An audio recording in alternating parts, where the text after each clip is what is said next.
Now, without further delay, I would like to welcome our guest speaker, Emily Cowan, who is a collaborator and co-learner at the Halifax-based nonprofit How We Thrive. Emily brings diverse experience as an engineer, entrepreneur, yoga teacher, and sustainability planner to her work with How We Thrive. After the 2023 wildfire in her community of Shelburne County, Nova Scotia, Emily was inspired to become involved with the work of How We Thrive, which is focused on creating resources and hosting spaces for building community resilience. And just one more reminder before we get into the presentation, if you have any questions, put them in the Q&A. You can also upvote those questions that come up. If you have the same question, you can give it a little thumbs up to know that multiple people want to hear about that. And at the end, you also will have the chance to raise your hand if you prefer to say your question out loud. But without further ado, I'll pass it over to Emily. Thank you so much, Kate, and hello, everyone. So, as Kate mentioned in the introduction, I work with a nonprofit based in Shubucktuk, How We Thrive. I myself live, work, and play in Soham-Kikinook on the South Shore of Nova Scotia. And I actually want to begin today by telling you a little bit more about the Shelburne County wildfire and how I became involved with How We Thrive in the first place. So for context, in this story, I moved to Shelburne in 2007. And from 2008 to 2018, I actually worked with the municipality of the District of Shelburne as a sustainability planner, as well as municipal engineer. And I did community economic development, which is how I first met Susan Lorraine, who is the founder of How We Thrive. In 2023, I was focusing most of my time on my business. So I actually own and operate Boxing Rock Brewing Company in Shelburne. And that is how I'd spent most of my time for the last 7 or 8 years at the time of the fire. I was out of town when the fire started. My 15-year-old son was home alone. And all of a sudden, we got reports. I was in Moncton with my older son. We got reports of people being evacuated. And we really had no idea what was happening until we got home later that night. The fire had made the sky red above my house. Everything was glowing. We just weren't sure what was happening. And it was quite frightening, to be honest. The next morning, I arrived at work and found my kitchen manager for my tap room in my parking lot with her 2 dogs and her parrot in the car, distraught because she had to leave her cats at home and had been evacuated from her house.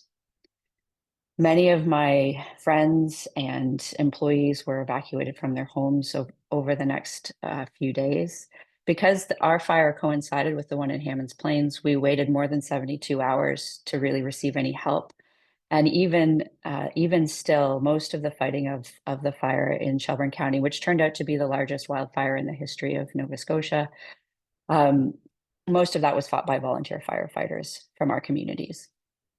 72 hours after the fire was started, I was looking at my business in my home and considering what I would take when I evacuated. And that was a hard moment for me because I realized that not very much matters when you're in that kind of situation. All that really mattered to me were my children and maybe a few memories. A few days after that, it started to rain, and so as it rained, as it became foggy and damp, and a sense of safety returned to us, I realized that in the 10 years I'd spent as a sustainability planner, we never once talked about wildfires. It wasn't a threat that at the time we had really considered to be important. We talked a lot about sea level rise and coastal land use planning and that kind of thing. But it made me realize just how important community is. It made me realize just how important resilience is. And I wanted to talk about climate change after the fires. But what I found was many people in my community did not. And I didn't really understand why. People wanted to go back to normal and more strongly than ever. In fact, the resistance to talking about climate change was greater than it had been in 2018 when I was still working with the municipality. And so that's how I came to How We Thrive. I happened to go for a walk with my friend Susan that week, and I was describing my confusion about this situation. and realized that this is actually very common in communities that have experienced a climate disaster, this resistance to addressing the root cause and this real strong desire to get back to normal. And so I would like to spend some time talking about how we thrive and what we do, but I am going to focus on a couple of the things that we're working on right now, specifically our Climate Connections course and some work we're doing with African Nova Scotian communities.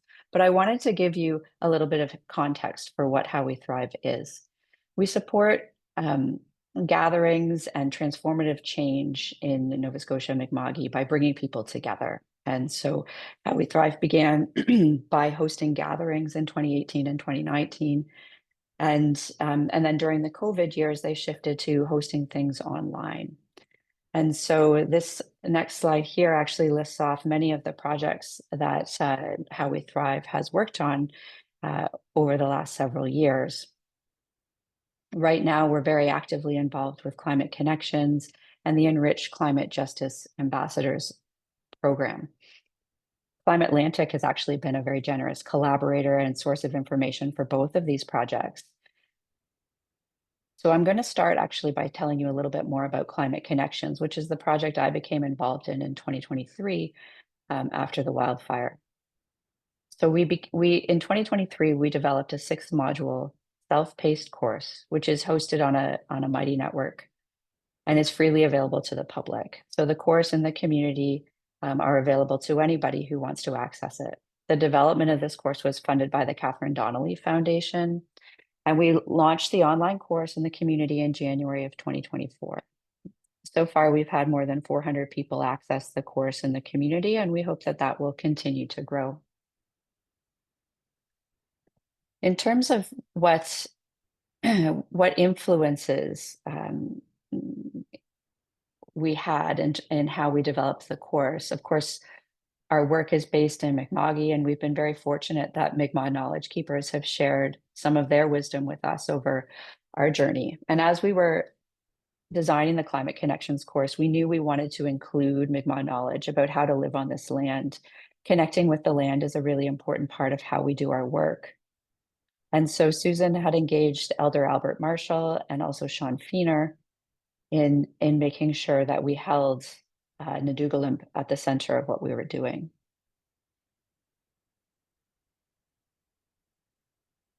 The second influence for Climate Connections that I wanted to talk about today is actually Joanna Macy's work that reconnects.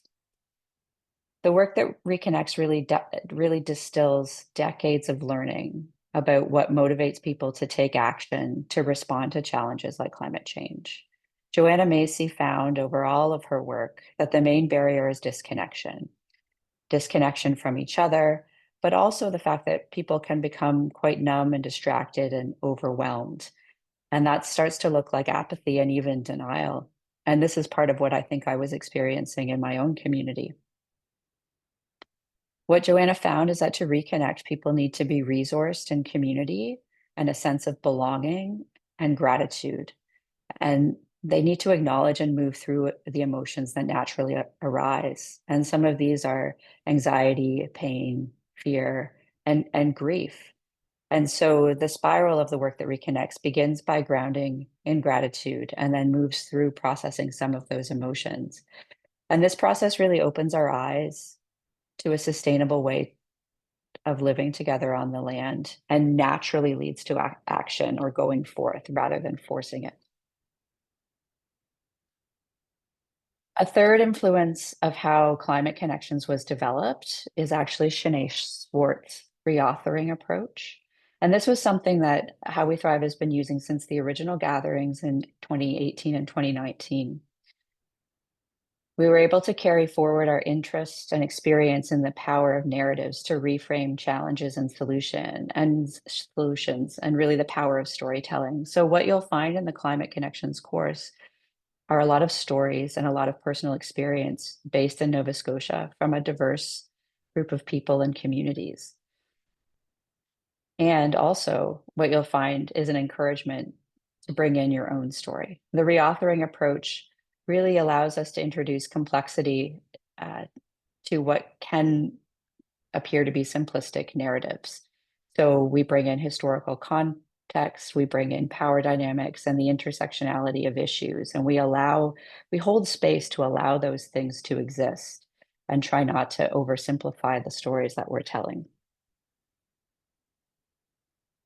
The final influence I wanted to talk about today is two-eyed seeing. So I mentioned earlier that we had engaged Elder Albert Marshall, who is a respected Mi'kmaq elder, and he and his late wife Merdina shared the concept of two-eyed seeing, which recognizes the strength of Indigenous ways of knowing and the strength of Western ways of knowing, and uses the two together. Elder Albert talks about two-eyed seeing as bringing together multiple perspectives. Most often, that's defined as Indigenous understanding as well as Western science, but he also includes different cultural lenses and ways of learning, including land-based learning. And for us, when we think of two-eyed seeing, we're including that first-person storytelling, which resonates in a way that actually complements science rather than excludes it. So Climate Atlantic has actually been an important partner in this part of our work as well, in terms of bringing the lenses of trends and risks and nature-based solutions, and giving us the science that can walk alongside the stories and the experience of our Indigenous friends.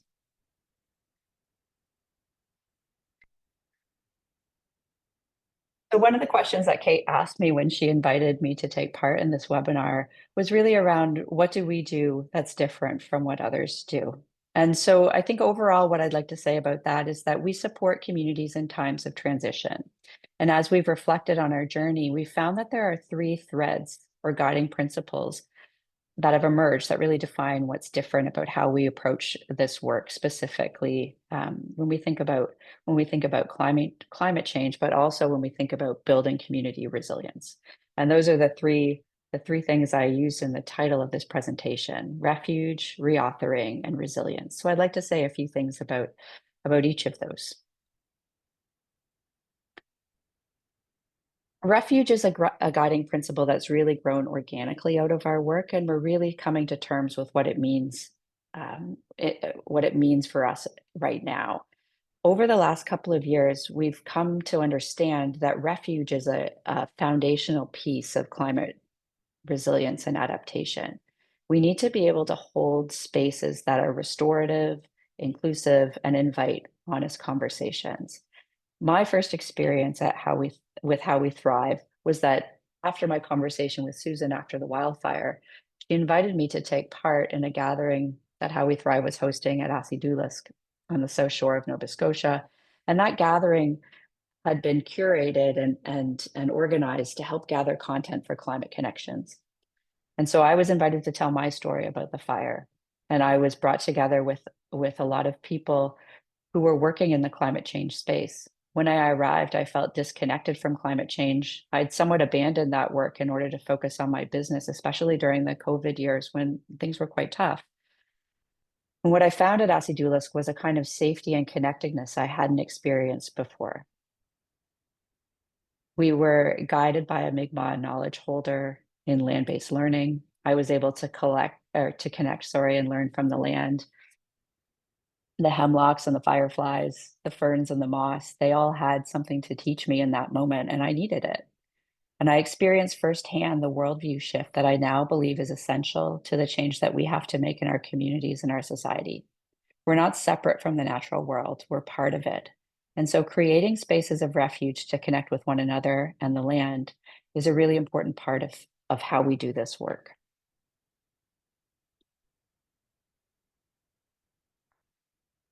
The second piece is reauthoring. So I've spoken a little bit about this already, but what we're discovering about reauthoring is that the stories we tell create the world we live in. In our work, we intentionally invite and include everyone's story, and this is an essential part of how we hold space. We want to bring the stories that we tell and the stories that shape our world into our awareness, because that gives us agency and the choice to change the stories. Reauthoring can transform our relationship with the future because we no longer have to believe things that just are the way they are. And this is essential when we're trying to alleviate some of the helplessness that we often feel about climate change, as well as our tendency to want to numb out and ignore what's happening. The third thread I wanted to talk about was resilience. And so resilience has been a word that we've been inquiring into for quite some time. It's used in many ways and contexts, but we find that it's a verb. And when people and communities are connected, resourced, and grounded in their own agency, they can respond to challenges with more creativity and adaptability. They can grow their capacity to be responsive in times of uncertainty, and they have more sustaining power. We see resilience used in the context of community often, and we do this ourselves. It's a focus for us, but we've come to see the promise of resilience as really operating at all levels. There's personal resilience and our own ability to cope with our relationships with each other, with the emotions that arise when we are dealing with some of these larger issues. We also need resilience in our relationships with one another and within our community, but also we need resilience at the systemic levels of our society as well. And so what we found is reauthoring and Refuge help us to build resilience, and these elements come together to strengthen our personal resilience, but also the resilience of our communities. So I love this picture because this illustrates the power of our work. So this is a picture taken at the end of the retreat I mentioned earlier at Acidulas, where we developed the content for Climate Connections. We met in person with collaborators and partners for 3 days to test the design of the course and gather content, and Climate Atlantic was part of that gathering. This is at the end of the gathering, and you can see that people look bright and energized, and we're all smiling, even though we'd spent 3 days immersed in talking about climate change. We felt nourished by each other and by the land. And so we found that that kind of refuge and retreat has value in itself beyond the role of gathering content or testing the design of the course. And so part of what we're working on this year is to be able to offer at least 2 more such gatherings for different audiences. Just to finish up about our work with Climate Connections, we have adapted and piloted Climate Connections with several different groups, online and in person, and also quite extensively in collaboration with the Halifax Regional Municipality. And we're going to continue that collaboration this year. We're also looking for opportunities to bring the course to other communities in Nova Scotia.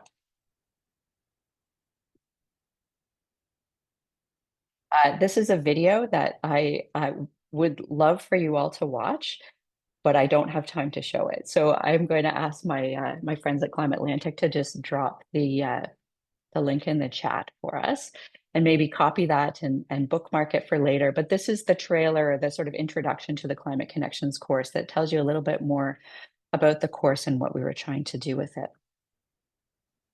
So I want to, oh, I don't know how to make that stop. There we go. Oh, all right, perfect. So I want to just spend a few minutes talking about some other work that we're doing right now. This year and until 2026, we're working with Enrich, which is Ingrid Waldron's organization, to develop and support the delivery of 12 modules for a year-long Community Climate Justice Ambassadors program that will launch, we think, in July of 2025 for 25 African Nova Scotian communities. Bradley Day is actually the facilitator for this course, and he will lead the group through monthly modules designed to educate and empower participants to take action for climate resilience in their own communities. We've built on what we learned in Climate Connections, and this has also been an opportunity for us to integrate a climate justice lens into the work that we have done already in Climate Connections. The 12 modules look something like this. We do focus on historical context in this course, as well as run through many of the threats and impacts associated with climate change for communities. And we're really focusing on trying to empower communities with the information and resources they need to assess risks and impacts and work in collaboration with municipal and other levels of government to respond to the impacts of climate change in their own communities.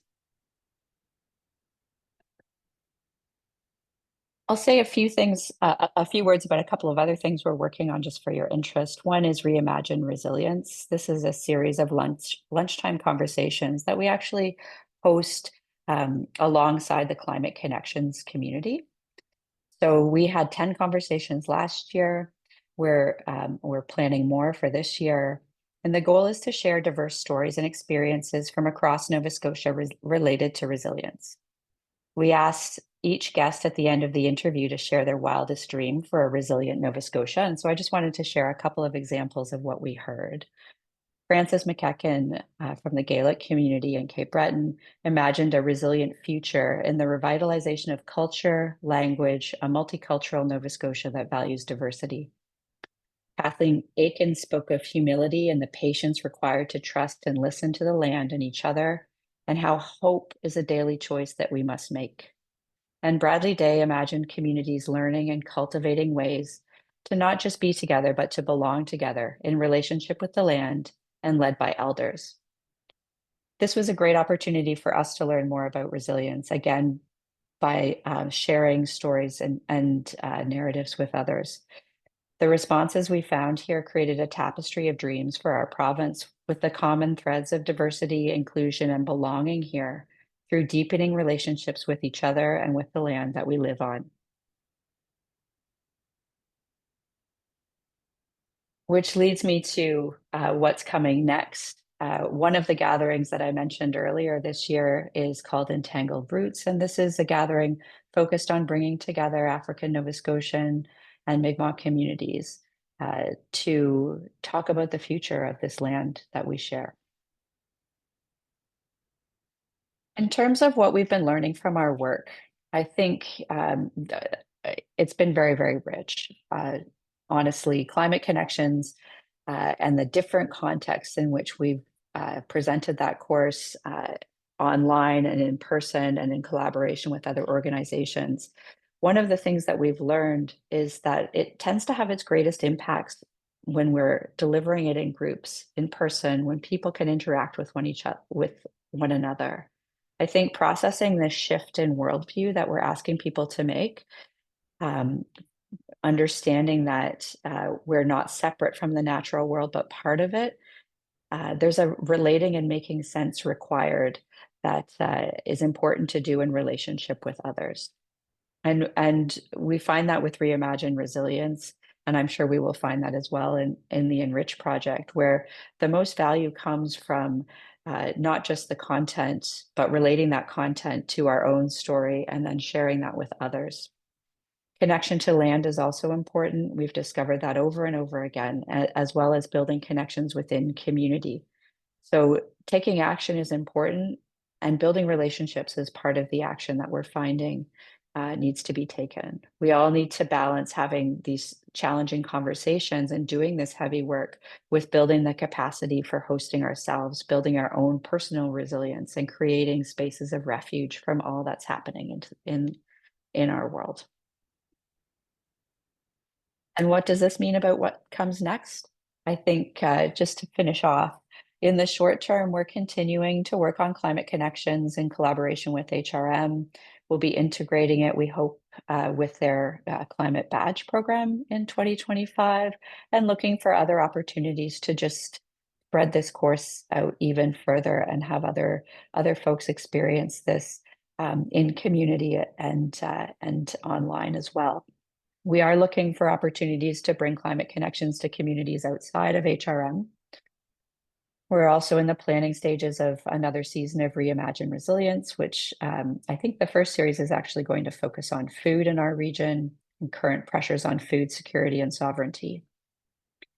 And we're also hoping this year to further support and build our leadership and hosting capacity as influencers and space holders in the field of climate action and deep adaptation in Mi'kma'ki. And I think that is now time for your questions. Right?